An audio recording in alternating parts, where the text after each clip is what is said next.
Hi, and welcome back to Economics. I'm Mr. Schreiber. This is the basics part 3 that you're watching right now. So obviously make sure you've watched part 2 and part 1 because that has important information that you're going to need to know to understand what we're talking about here.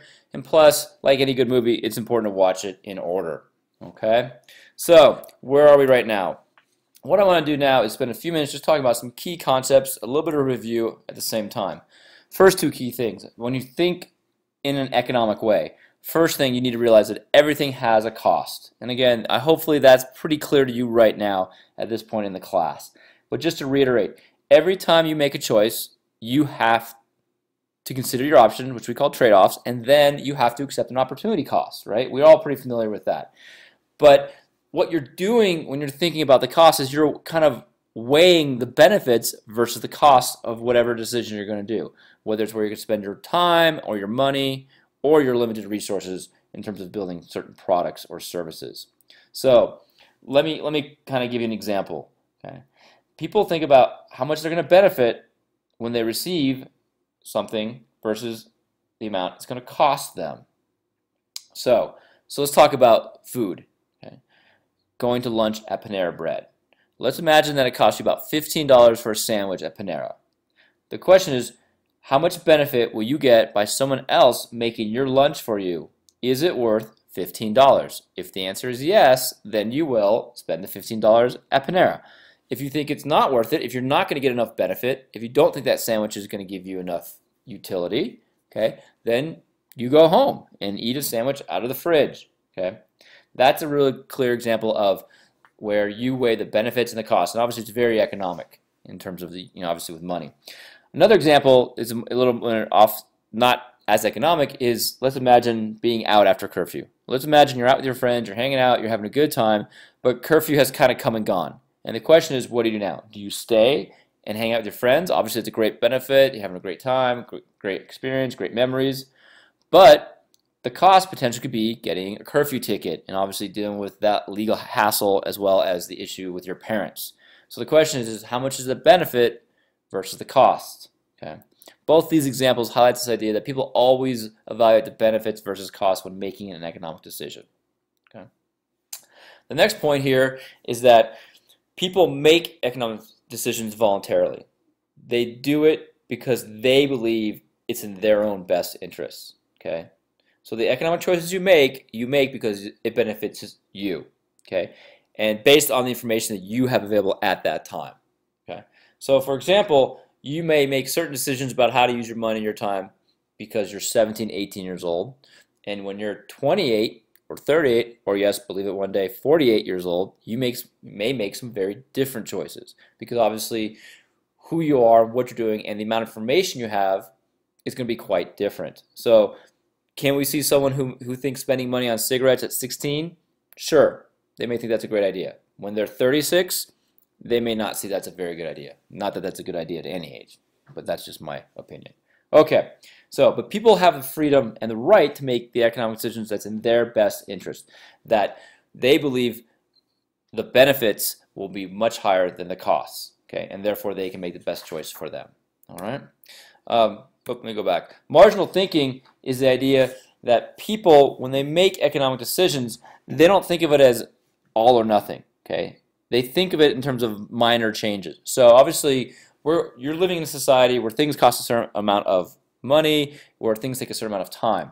Okay, if that changes just subtly, it can really change how much you benefit or what the cost is like to you.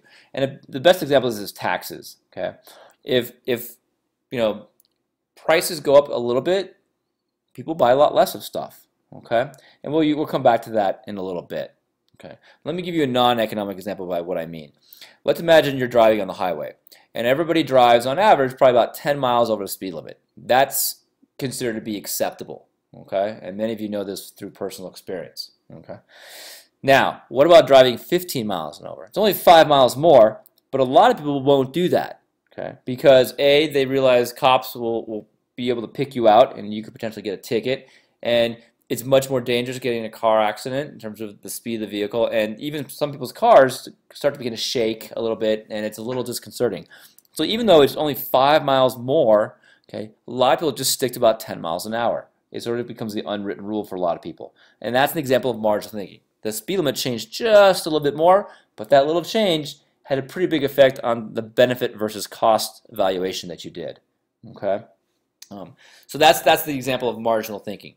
So I just want you to keep that in mind as we think about economics. Okay, the value of goods and services are determined by choices of consumption. What I mean here is that people decide what they're consuming based on what's important, what they value. Okay, but your value doesn't necessarily reflect the price of a product. If it's something you love and something you need, and even if it's not expensive, you're going to keep buying it. Okay? So here, let me give you the example. What would happen if your cell phone bill doubled next month? Okay, would you keep using it?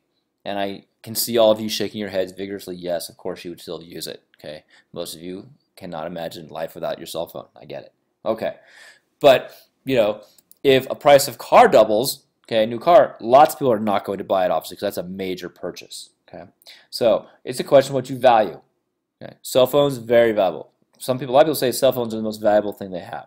Okay, so that's what you got to think about when you think of this idea of value of goods and services determine what people buy. And the last thing on this page here is this idea that economic actions, again, the buying or selling, the consumption of goods and services, they have secondary effects, which in economics we call this externalities, which we'll talk about a lot more in macro. But basically the idea is that when you make an economic decision, whether you realize it or not, you're going to affect potentially a lot of other people in a positive way or potentially in a negative way. Let me give you one quick example. You buy a plane ticket to go on spring break somewhere, and you happen to sit next to a woman who has a baby that cries all the way on the plane. That makes for a very long, miserable flight. Okay, you bought the plane ticket, and so did she, and as a result, you're stuck listening to a crying baby. Okay, you didn't control that she bought that plane ticket, but you're dealing with some pretty serious effects of that, some secondary effects. So there you go. So those are some key ideas that you need to keep in mind as we talk about economics. We're going to move on to the next thing. Okay, so the question is, who makes the choices when it comes to the factors of production? Okay, we talked about the factor of production in the last video. The question is who controls these? Okay, on the one hand, the answer is simply, obviously, it depends on the society. Okay? But on a whole, there are three basic kind of philosophies that have grown up to talk about how to use the factors of production. Okay, and the three ideologies, as you can see here, are capitalism, socialism, and command. Okay, and we're going to talk about each of them in depth. I would imagine most of you are pretty familiar with capitalism, and you have some idea of socialism and maybe a little bit of command. And we're just going to review them from an economic perspective, because that's what's important, to understand them economically. What are they saying about how to deal with the factors of production? And remember, you deal with the factors of production because you want to answer the three economic questions, the first one being what to produce. You want to answer the three economic questions in order to produce things to solve the economic dilemma so people can make choices and accept opportunity cost. So again, it's going back to the flow chart. It's all kind of connected. Okay? So now we're going to begin, and we'll start with capitalism. Okay? Obviously, this is one that you should feel most familiar with. This is our system that we use here in the United States. So the first two key concepts or elements of capitalism. First off is this private ownership. So this just means simply that people own the four factors of production. Obviously, everybody owns their own skills, the labor. Okay, you own the land. If you own a factory, that is yours. Tools, of course, you own them, and your ideas. Okay, the American government has lots of rules in place to protect people's ideas. Okay, intellectual property rights, we call it. You don't want to live in a society where anybody can come in and steal your idea, because then there's no motivation to come up with something better, to innovate, or even to invent. And that's something that we're great at. We're great at innovating and inventing things because we have such great protections. This is a really big problem we have with China, because they don't have very good protections. So a lot of American companies get frustrated that China seems to come and steal their ideas, and there's nothing they can do about it. Okay. And another thing with that is that there's very limited government involvement in terms of the factors of production. People own that it's legally theirs, they can prove it, and the government can't touch it. Okay. In terms of solving the economic dilemma, it's very simple. Consumers decide, obviously, what they want, and producers who control the limited resources decide what to produce. But of course, producers make sure that they produce things consumers want. But together, consumers and producers deal with the unlimited wants versus limited resources. So that's how we solve that problem. Okay.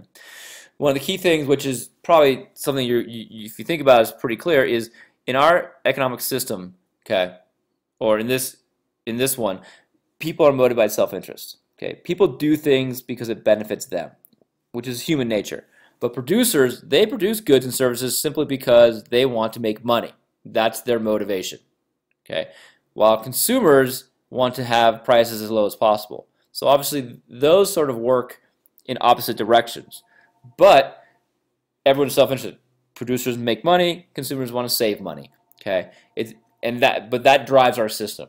Okay, and there's also lots of competition in our economic system because obviously we believe that consumers should have choice and that one company should not dominate. We do not support monopolies for the most part. Monopolies are not allowed to exist in the United States.